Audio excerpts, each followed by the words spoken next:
શેરબજાર અને આઈપીઓમાં રોકાણકારોને લોભામણી લાલચો આપી 22,32,000ની છેતરપિંડી કરનારા આરોપી મોન્ટુકુમાર રણછોડભાઈ અજવાડિયાને સુરત સાયબર ક્રાઇમ સેલે ઝડપી પાડ્યો છે। સ્ક્રીન પર આ દેખાતો આરોપી અલગ અલગ માધ્યમોથી રોકાણકારોને ઊંચા નફાની અને આઈપીઓમાં ઊંચા નફામાં સારું વળતર વગેરે વગેરે અનેક પ્રકારના મેસેજ સાથે લોભામણી જાહેરાતો અને લોભામણી વાતો કરી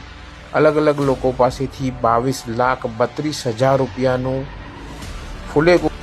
લોકોનું ફુલેકું ફેરવનાર આ આરોપી મોન્ટુ રણછોડભાઈ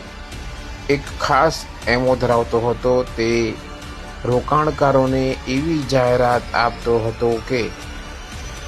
તે એક એપ્લિકેશનમાં રૂપિયા નાખશે અને તેમને નફો વહેલો મળી જશે એમ કહીને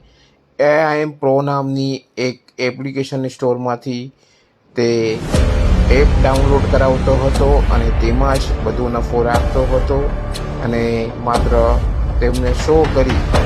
તે એપ્લિકેશનમાં રૂપિયા જામ કરી આ